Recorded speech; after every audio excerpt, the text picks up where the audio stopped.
Bem-vindos a mais um episódio do Foot Talks, um projeto super especial da Universidade do Futebol, onde nós estamos com convidados muito especiais, debatendo os temas importantíssimos no contexto de crise e horizonte do futebol. E esse aqui é um lugar de debate, de reflexão, onde nossos objetivos eles passam por ter uma qualidade de discussão, de reflexão, com pessoas que têm experiências diversas. O tema que foi escolhido para hoje é a formação integral do atleta no futebol, e para isso nós temos o prazer e a honra de estar com o Eduardo Freeland, que ele é o gerente da base do futebol do Flamengo, ao qual nós damos super boas-vindas e obrigado por aceitar nosso convite. Obrigado, Elu. Agradeço a você, ao Medina, à Universidade de Futebol. Parabenizo já de antemão por essa iniciativa que eu tenho certeza que vai contribuir muito com o nosso futebol, que a gente precisa tanto. Vamos lá, pensar nesse momento de crise que é decisão, mas pensar no futuro, né? E para isso, dentro do tema que a gente escolheu para hoje, a gente queria começar a ouvir você como especialista, você como uma pessoa que está responsável com tantos atletas, né, com uma carreira brilhante. O que é formação integral de um atleta para você? Pois é, esse termo, na verdade, ele foi até me apresentado pelo próprio Medina, não sei se ele vai se recordar. Eu usava muito o termo de formação global e a primeira vez que eu usei isso, ele falou: "Pô, Eduardo, pensa em integral", e na hora ele fez uma associação e caíram as fichas. E para mim ficou muito claro que realmente o cuidado é com a formação integral. Eu entendo que, na verdade, todos nós somos indivíduos extremamente complexos. E por sermos complexos, eu acho que a gente tem uma gama de aspectos a serem desenvolvidos em nós. E eu entendo que quanto mais pleno estivermos, e aí serve para qualquer momento da vida, quanto mais capacidade, inteligência tivermos, eu acho que melhor a gente produz. O que a gente for produzir, eu acho que melhor se relaciona em casa, melhor se relaciona fora e também no nosso trabalho, no nosso afazer, no nosso ofício. E a formação integral, para mim, é isso, né? É você conseguir, através de um processo de desenvolvimento de atletas, de formação de um indivíduo, é você proporcionar a ele o máximo, o melhor acervo possível de informação, que ele, obviamente, tenha a capacidade de aprender aquele conteúdo, ou seja, um processo, uma progressão pedagógica, que você cuide em todas as áreas que você é responsável por desenvolver e outras que você acabou, enquanto clube, absorvendo para ser desenvolvida dentro de uma formação dentro do clube, e que você consiga potencializar aquele indivíduo no melhor que ele pode ser, né? Enquanto atleta, para entregar para o clube o que o clube quer em relação ao rendimento, mas para a sociedade, né? Porque aquele atleta que conseguir performar, que é um quantitativo muito baixo, né? Falando de formação e de categorias de base, que ele conseguir performar, ele vai ser o melhor ser humano que vai chegar, vai ser o melhor ídolo do seu clube. E isso eu acho que vai trazer retorno importante. E a outra questão é para os atletas que não vão alcançar esse nível altíssimo do futebol, que ele pode alcançar um nível médio, pode não conseguir chegar a ser um atleta profissional. E o que ele vai entregar para a sociedade? Como é que ele vai estar preparado para encarar uma outra carreira ou ser um cidadão que tenha uma família e que tenha boas relações, boas ideias, boas intervenções nesse mundo que a gente está vivendo? Então, eu vejo formação integral assim, o que a gente pode potencializar aquele indivíduo para potencializar aquele indivíduo dentro daquele contexto para ele ser o melhor que ele pode ser. Eu acho que isso, para mim, tem um grande significado, né? Fazer com que aquele indivíduo entregue para quem estiver próximo a ele o melhor que ele pode ser enquanto pessoa e enquanto profissional. Excelente. Já que esse é um tema tão caro ao Medina, eu peço que o Medina comente aí, porque isso realmente você está na prática com aquilo que a gente acredita muito. Eduardo, antes de mais nada, eu queria, te agradecer mesmo, não só a tua participação, né, nesse projeto da Universidade de Futebol, do Talks, mas por todo o conjunto da obra, né, de participação que você tem, né, junto, é parte da história da Universidade de Futebol, né, sempre que convidamos você para participar, você sempre, né, esteve presente, dando muitas contribuições aí nos nossos eventos, né, não só. Então, queria aqui, né, aproveitar a oportunidade para te agradecer e na sequência até dessa pergunta que a Ilô formulou para você, né, e pensando até na formação integral do atleta propriamente dito, eu sei que você é uma pessoa muito preocupada com essas questões da responsabilidade social, daqueles que não conseguem se tornar realmente um jogador de futebol pelo menos assim, de top, de primeira linha. Mas um outro fenômeno que eu vejo que está acontecendo, que eu sei que é preocupação sua, que os atletas, os jovens que se tornavam jogadores de futebol antigamente, eles viviam num cenário de futebol mais técnico e menos tático, né? Com a evolução do futebol, né, principalmente dessas questões mais do modelo de jogo, tática, os jogadores, de certa forma, eles foram, não sei se seria um exagero dizer, mas sendo tanto quanto robotizados, né? Porque quando a técnica era a essência do jogo, o futebol tinha algumas características que obrigavam o jogador a tomar decisão, a dar um drible, a fazer até uma graça no jogo, enfim, era diferente. Hoje, não. Você acha que isso impacta no desenvolvimento da inteligência e da criatividade do jogador? A evolução do futebol, paradoxalmente, ela inibe o desenvolvimento da criatividade e da inteligência?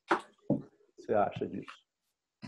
Eu acho que a gente pode dividir essa pergunta, que é alguma coisa que me inquieta também, já de um tempo para cá, em inteligência e em criatividade.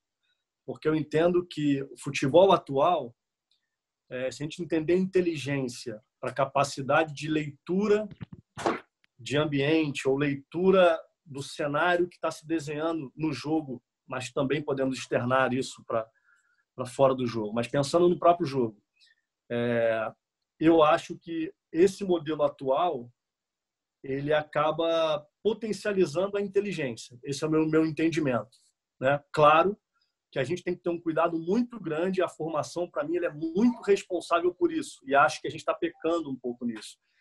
Que é devolver, de certa maneira, o jogo ao jogador. Essa é uma frase que eu já ouvi e me agrada. Eu acho que a gente, de certa maneira, hoje, o jogador tem menos responsabilidades, porque eu acho que o contexto protege demais. Eu falo também do extracampo, mas tudo isso eu acho que é um paralelo. Dentro do campo e fora do campo, para mim, andam bem juntos. Então, eu entendo que hoje o jogador tem que ter uma capacidade de entender a dinâmica do jogo, que eu acabo relacionando isso à inteligência, aguçado, para jogar o altíssimo nível, né? A gente está falando aqui pensando no altíssimo nível.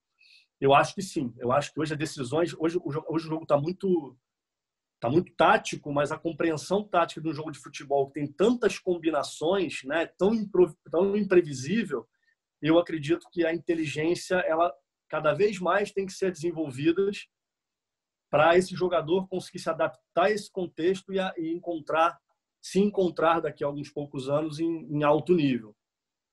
A criatividade, curiosamente, eu acho que ela vem, de certa maneira, eu concordo um pouco mais com a questão da robotização, né? Porque eu acho que a partir do momento que a gente acaba potencializando ou valorizando mais o jogo coletivo, que me agrada muito, mas que você acaba criando uma obediência tática e movimentos muito marcados, eu acho que aí você perde um pouco a criatividade que eu associo à autonomia.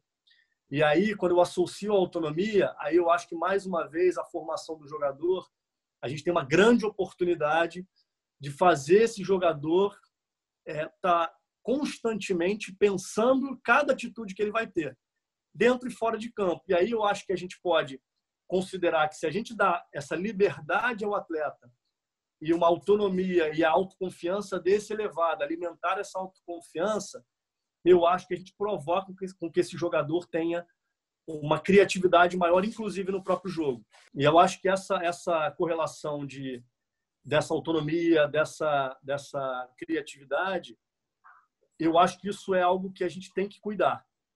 Porque eu acho que a gente, tirando a autonomia do atleta, a gente acaba que condiciona ele a seguir um protocolo, inclusive dentro do campo, e eu acho que ele acaba tomando decisões mais pragmáticas, decisões mais óbvias, que é muito diferente do futebol que a gente tinha há alguns anos atrás no nosso país. Claro que eu acho que não dá para a gente comparar épocas, né? O futebol mudou muito, a velocidade do jogo mudou muito, as exigências mudaram muito. Eu acho que hoje a gente está profissionalizando cedo demais o futebol, né? E cada vez mais, e eu acho que quanto mais cedo a gente profissionaliza, se a gente fizer uma linha do tempo, o futebol, a gente está passando jogos agora, né? Os jogos antigos, o futebol era um jogo muito mais intuitivo. Claro que já existiam responsabilidades, mas eu percebo que as obrigações, as responsabilidades e a profissionalização fez com o nosso futebol, e eu acho que a gente ainda está muitos passos atrás de pensar em alguns países da Europa, por exemplo, a Inglaterra, por exemplo, a Espanha. E aí eu acho que a gente está pecando porque a gente está robotizando os nossos atletas, não dando a eles autonomia, consequentemente, não elevando a autoestima deles e o protagonismo para eles, para que eles, com esse profissionalismo, eles entendam que esse profissionalismo faz com que os nossos jogos sejam 1-0 é suficiente, porque ele dá o retorno para o clube e, consequentemente, ele atinge os objetivos que é basicamente financeiro hoje.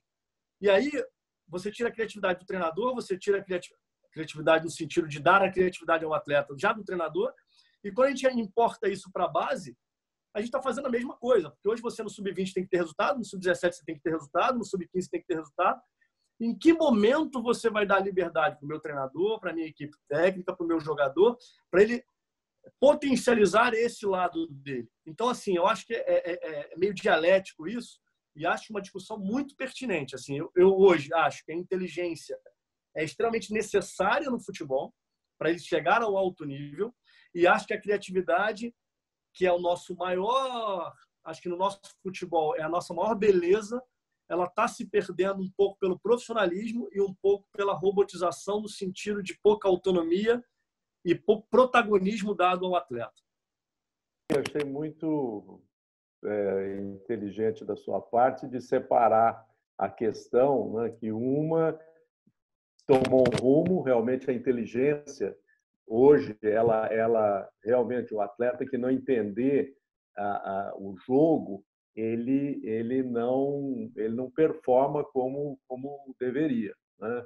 Mas, por outro lado, a criatividade ela tem sofrido realmente problemas, né? Precisamos encontrar solução para isso. Gostei muito da tua abordagem. Vai lá, Elô. Eu queria pegar um gancho daqui, então, falando dos atletas em formação, como é que está a nossa distância em relação aos clubes europeus?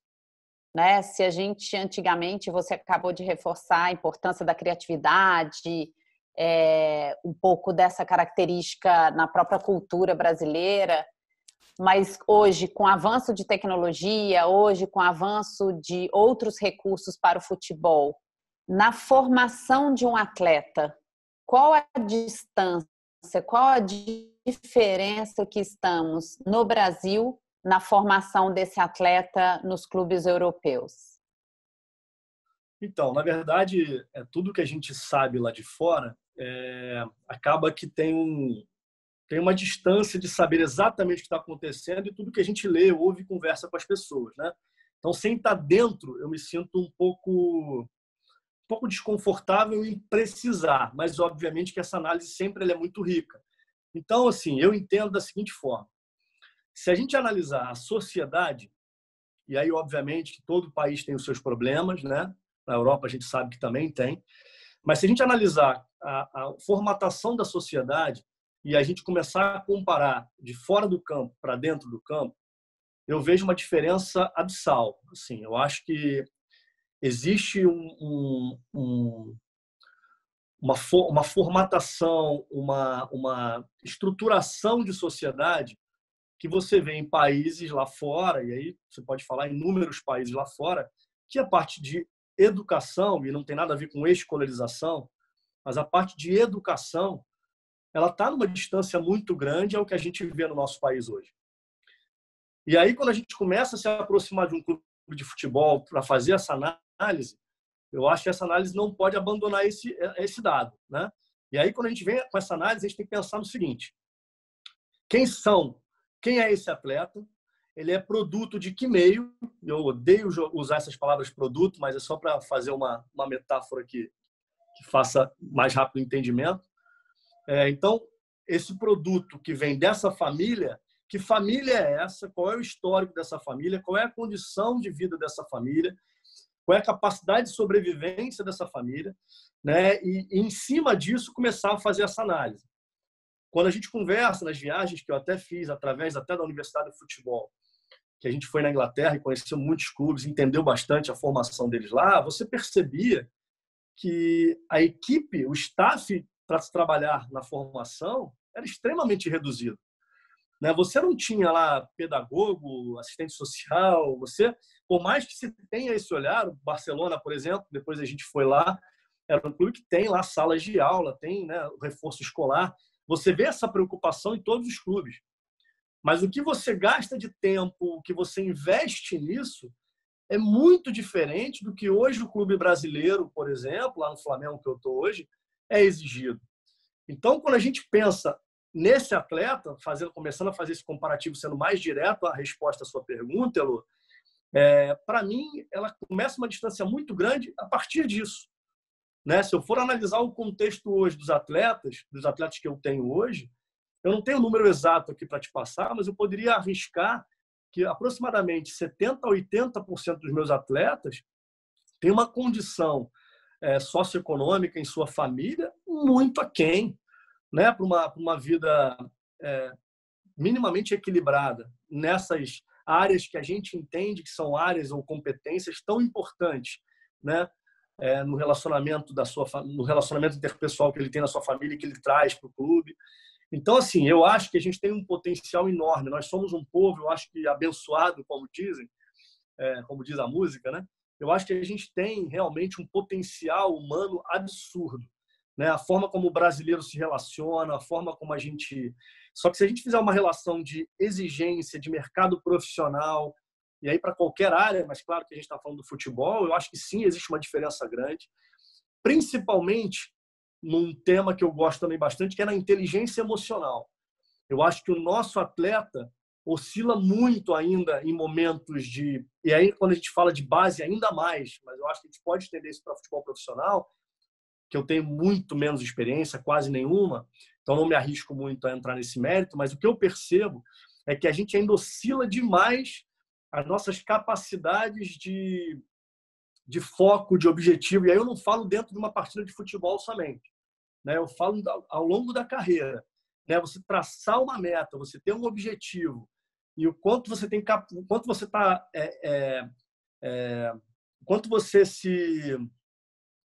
o quanto você consegue exercitar a sua mente, a capacidade que você tem para você se manter focado naquele objetivo dia após dia, treino após treino, jogo após jogo, sucesso ou insucesso, após sucesso ou insucesso. Eu acho que esse, para mim, e aí para você ter uma inteligência emocional, inúmeras áreas podem se interligar para você desenvolver isso no atleta, eu acho que é um dos pontos focais que a gente tem que ter cuidado para se aproximar um pouco mais daquele atleta que a gente vê lá fora tendo mais êxito que nós. Eu acho que isso é algo que se a gente conseguir qualificar o nosso processo, eu acho que a gente tende a ter melhores resultados, não só competitivos, como também formar mais jogadores, melhores jogadores. Eu vejo por aí. Eu acho que a diferença está muito grande, sim, mas eu acho que em alguns aspectos que não necessariamente de dentro do campo. Eu acho que também de dentro do campo, mas aspectos fora, para mim, são onde eu vejo maior distância. Uhum. Eu vou pegar esse gancho importantíssimo que você falou, né, de sociedade, de meio. A minha pergunta foi para a distância, mas você trouxe um aspecto que eu acho que a gente começa a falar de horizonte, que é o aspecto do papel do clube, do papel da escola, do papel de nós que nos propomos a fazer um papel de educadores, os seres humanos. Isso que trouxe nosso estudo de educação, né? O ser humano que chega dentro de uma escola pública no Brasil, o ser humano que chega num clube do Brasil, ele é um ser humano que vai chegar com seus desafios, e isso nós não vamos resolver nem na crise e nem com toda a mobilização em curto, médio prazo. Então, acho que o que você traz começa a nos linkar ao futebol que queremos e a uma chamada da responsabilidade da gente alargar, né, aquilo que seria só uma formação técnica, mas principalmente aqueles que passam a morar no clube, a formação dele, inclusive educacional, psicológica, essa responsabilidade, posso chamar, né, de responsabilidade, o papel, né? E assumir isso, eu gosto muito dessa sua provocação. Não vai ter outro agente, né? Eu acho que o Brasil, essa distância a gente não vai tirar por decreto, né? Essa distância é quase um papel que nos é imposto pela sociedade meio com que a gente existe. E até adicionando os aspectos culturais fortes que nos diferenciam da meta, do pragmatismo. Excelente essa abordagem. Como é que você vê a formação dos atletas, né, falando-se em formação integral, o desenvolvimento da autoestima e da autoconfiança? Então, Medina, porque na verdade hoje os atletas, hoje tem um fenômeno aí que todos nós fazemos parte, que é a tecnologia, o fácil acesso a mídias sociais, a redes sociais, né? E hoje o que eu percebo, falando especificamente de autoestima, de autoconfiança, eu percebo que existe a real e existe a que é mostrada, né? E esse é um grande desafio nosso, porque se você hoje o jogador, o atleta na base hoje, e olha que está cada vez mais jovem isso, né? Os meninos estão cada vez mais novos adquirindo isso. Às vezes dá uma percepção, às vezes a gente acha até que é uma orientação externa, e pode até ser em alguns casos, não acredito que seja. Mas eu percebo que eles têm hoje é um desafio enorme você acessar os atletas, de verdade, né? Porque na brincadeira, na resenha, é muito fácil, né? Eles gostam, aquele ambiente, ele deixar eles confortáveis. Mas na hora que a coisa precisa realmente ser, você mudar comportamento, você adquirir comportamento, é um desafio muito grande, né? E tem inúmeros contextos para isso, né? Você falou da formação, como eu também tinha dito antes.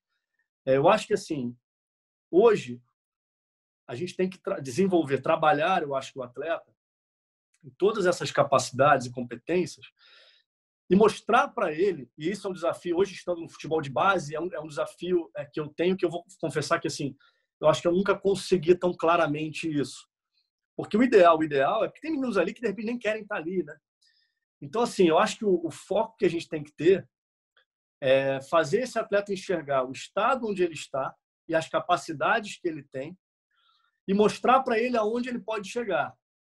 E, obviamente, onde ele pode chegar, quem sabe até ele supere essa expectativa, que acontece. A gente sabe que acontece algumas vezes, né? E você conseguir ter essa verdade por parte do atleta não é muito fácil. E você também ter profissionais que consigam acessar esse lugar no atleta também não é fácil. E é uma arte, né? Você tem que ter habilidades aí muito importantes, que eu costumo dizer que a gente, na nossa formação, não é exigido. Eu não me lembro da minha formação, vou fazer 40 anos, eu não lembro da minha formação em momentos que eu fui exigido para me relacionar bem na minha formação acadêmica. Eu não me recordo. Né? E talvez seja algo que a gente tem que desenvolver no clube, enquanto desenvolvedor de profissionais, né? E até mesmo em formação continuada dentro do clube, uma educação corporativa, a gente tem que desenvolver capacidade de acessar o atleta. Porque eu acho que Medina, focando no desenvolvimento dessa autoestima, dessa autoconfiança, eu acho que o foco é você ter a capacidade de ter uma leitura daquele teu atleta e mobilizar a tua equipe para desenvolver aquele atleta nas potencialidades que ele tem, né? E qualificá-lo nisso, se possível, nisso. Eu não sei se eu respondi a tua pergunta. E aí, a rebote disso, o que eu acredito particularmente, tenho trabalhado nos clubes, os clubes que eu tenho passado, eu tenho trabalhado, é em trabalhar com quantitativos cada vez menores de atletas, para eu ter cada vez mais capacidade de olhar de olhar um indivíduo. Porque se eu trabalhar com 30 meninos numa categoria, onde eu tenha um treinador, um preparador físico, um treinador de goleiro, eu, particularmente, acredito que a gente vai ter pouca capacidade de intervenção no indivíduo. E aí eu não vou identificar qual é o nível dele, qual é o estado dele atual, como é que ele está se sentindo naquele contexto. Eu não vou ter capacidade de ouvi-lo, porque vão ser 30. Eu acho que isso minimiza muito a minha capacidade de intervenção e de desenvolvimento daquele menino, daquele atleta. Eu acho que se a gente trabalhar com quantitativos menores, e isso é algo que eu vejo lá fora. Lá você vai lá fora, você conversa com gestores, com os coordenadores, você fala, não, aqui a gente trabalha com 18, aqui a gente trabalha com 16, aqui a gente trabalha... Né? Eu lembro muito, eu nunca esqueci da palestra do coordenador do West Ham, que ele mesmo pegava os meninos e fazia um trabalho de intervenção individual com quem o clube entendia que eram os potenciais. Então, assim, aquilo ali, o feedback é uma arte para mim. Acho que você tem que ter uma capacidade de feedback, não só de perceber quem é o teu receptor da mensagem, para você emitir a melhor mensagem.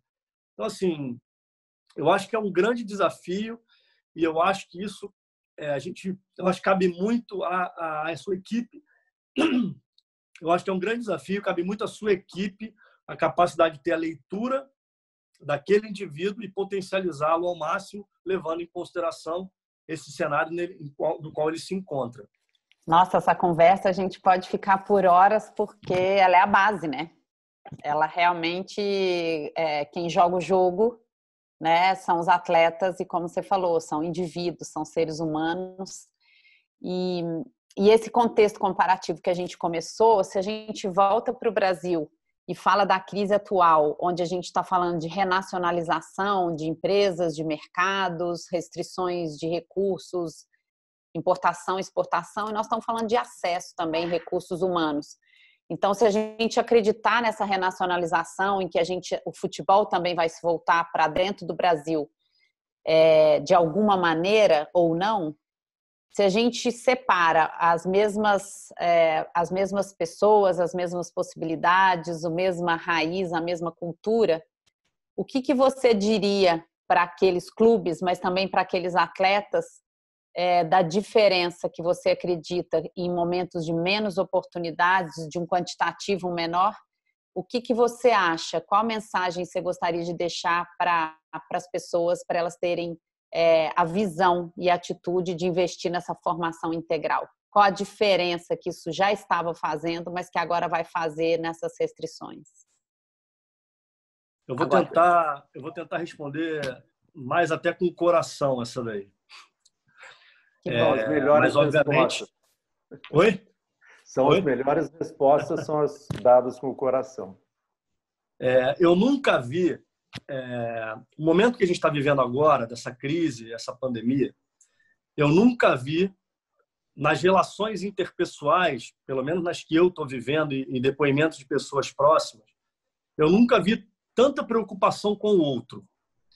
Para qualquer pessoa que você fale, você pergunta primeiro como ele está, geralmente no final você desliga falando se cuide, fique em casa ou alguma coisa assim.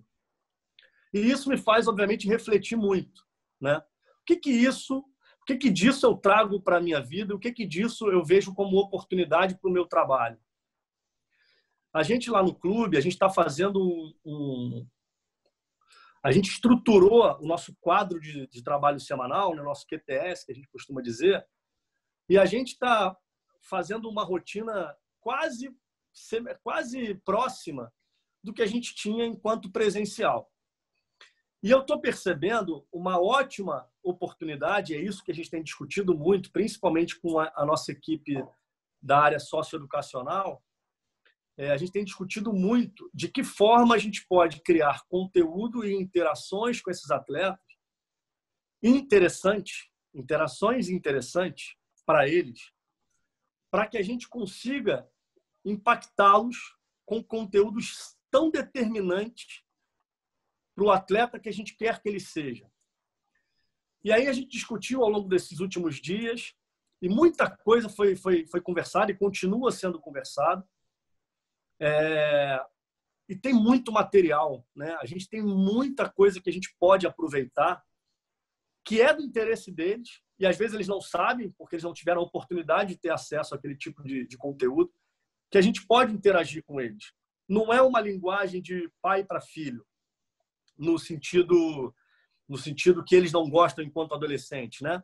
Estou falando na relação de ensino-aprendizagem, de algo que, no nosso entendimento, no meu entendimento, é tão determinante para que eles consigam se tornar indivíduos capazes de serem protagonistas das suas vidas e, consequentemente, das suas carreiras. Eu acho que essa pandemia, essa crise, está fazendo com que a gente faça uma reflexão. Alguns se suportam mais, outros se suportam menos, porque a gente acaba que está mais só do que antes.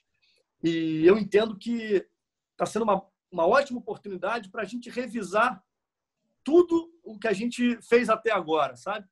Eu acho que se eles têm 15 anos, eles estão revisando de certa maneira. Claro que eles pensam menos nisso, talvez estruturam menos isso do que nós, temos mais experiência, né? Mas eu acho que é uma ótima oportunidade para oferecer a eles conteúdos e interações que façam com que eles entendam a importância, não só a importância deles estarem cada vez melhores, né? Se aceitando, se reconhecendo, mas também para esse próximo. E aí é muito rico. O futebol dá muita oportunidade para entender a importância do próximo para mim. Se a gente tiver um olhar mais egoísta, eu acho que o futebol exige que ele entenda que o outro é fundamental para mim. E se a gente tiver um olhar, e aí nós, da equipe técnica, do staff, trabalhamos do lado de cá, eu acho que a gente tem uma ótima oportunidade para entender, e tem um episódio que me agrada muito do TED Talk, não é do TED Talk, é do TEDx, eu acho, que eu esqueci o nome da pessoa que fala, que me agrada demais, que é a gente ter a capacidade de... Tem aquela frase, né, que é sobre empatia, que é capacidade de você se colocar no lugar do próximo. E uma frase que eu gostei demais, para mim tem tudo a ver, e esse momento eu acho que ele é oportuno da gente desenvolver isso, que é dar ao próximo, não o que eu gostaria que ele fizesse por mim, mas o que ele gostaria que a gente fizesse por ele. Eu acho que isso muda completamente a percepção, pelo menos mudou para mim. E eu acho que esse momento, se a gente tiver inteligência, entender isso como oportunidade e a gente sair do lugar, sair um pouco da caixa, né? Pensar um pouco fora da curva, né? Ou do que é o mais comum, eu acho que a gente tem uma excepcional oportunidade de fazer com que os nossos atletas, inclusive a nossa equipe, passe a pensar o nosso trabalho, o nosso ofício, o nosso desenvolvimento daquele ser que está ali de uma forma um pouco diferente, né? Não é fácil, porque o momento exige de todos nós equilíbrio, mas eu entendo como uma oportunidade muito rica da gente fortalecer esse atleta que a gente quer, né? Dar cada vez mais compreensão, entendimento e protagonismo para que esse cara, ou melhor, autonomia e entendimento dessa autonomia para que esse cara possa alcançar esse protagonismo com valores, né? Que é o que a gente tanto quer. Eu acho que com essa sua colocação, você nos mostra que dentro da crise, né, você mostrou esse ângulo que é tão fundamental, que se investido, ele vai determinar a evolução nessa formação integral do atleta, né? Se a gente extrapolar, se a gente levar para o horizonte isso, E antes de passar para uma palavra final do Medina, então, acho que a gente já fez, já contextualizou, já viu que a crise está. Eu acho que eu queria te pedir depois uma mensagem final com relação a daqui 5 anos, o que você pediria hoje para os clubes, para as federações, para as confederações, para todas as pessoas, para todos os atores que de alguma maneira influenciam o futebol em relação a isso que você acabou de relatar, para que continue. Então, da minha parte, eu vou te oferecer uma frase que eu aprendi num conselho de jovens em alta vulnerabilidade, que eu participo no Instituto Ser Mais, onde a fundadora, ela diz que não adianta treinar a mão antes de treinar o coração. E aqui eu diria, não adianta treinar o pé antes de treinar o coração, que eu acho que o que você acabou de relatar me deu de presente essa vontade, né, de trazer o ser humano e depois do ser humano as habilidades. Então, super obrigada. Passo para uma palavra final do Medina e para uma mensagem final sua também. Obrigado, Elô. Obrigado, viu, Eduardo? Acho que atingimos aí plenamente o objetivo, né, da nossa conversa, né, é um assunto que nos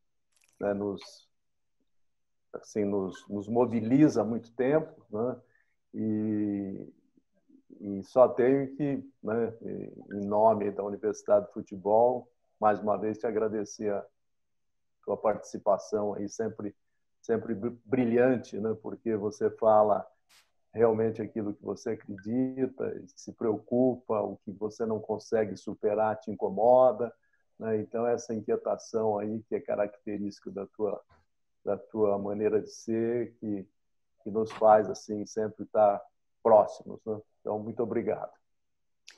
E sua mensagem final para ficar gravada, o que você gostaria então de deixar aí para esse horizonte, o futebol daqui 5, 10, 50 anos, em relação à formação integral dos atletas?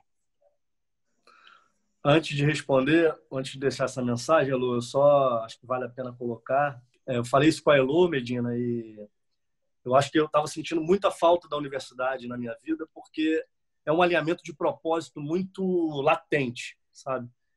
E quando eu falo dessas coisas, me voltam para mim, de certa maneira, né? Elas voltam como combustível que às vezes a rotina, o dia a dia vai esvaziando, né? Nosso combustível vai baixando, a gente vai se deparando com algumas percepções tão diferentes das nossas, que o meu terapeuta disse que não tem a ver com o ser humano, não ser humano, ter uma atitude mais humana ou não.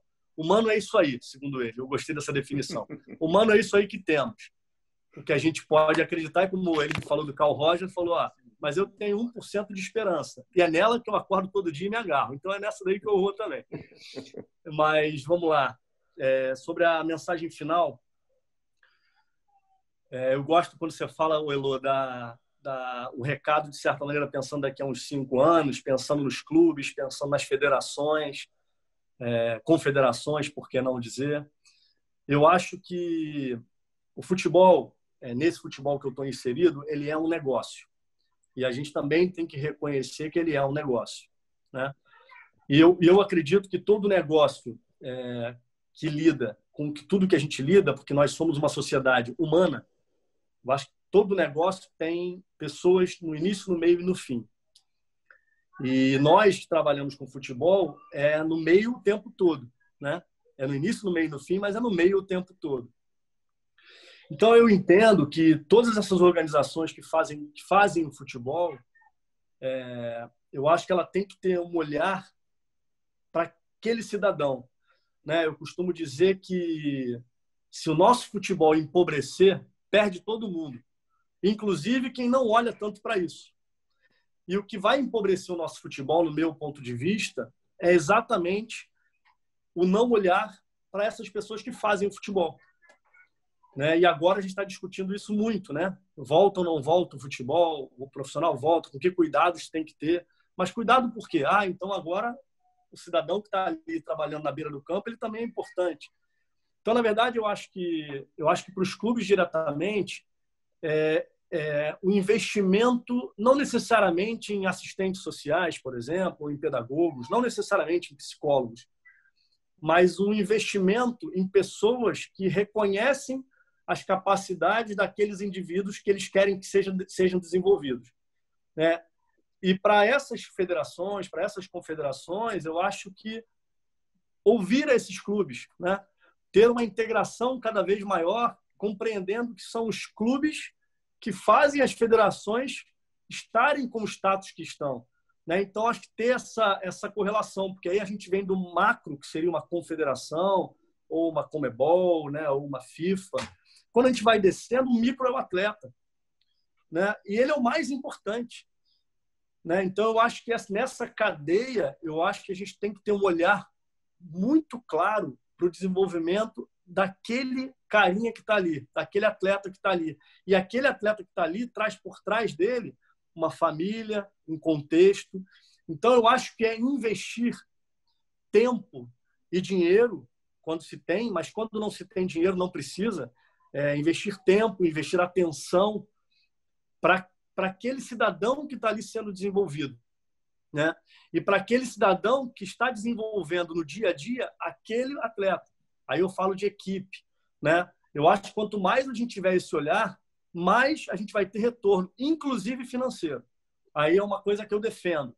Se o foco daquele clube, daquela entidade é financeiro, principal porque é negócio, olhe para isso também, que eu tenho convicção de que o retorno financeiro também virá em maior escala. Se você analisar um organograma de uma base, você vê 50 pessoas da área técnica e, às vezes, um pedagogo, um psicólogo e um assistente social.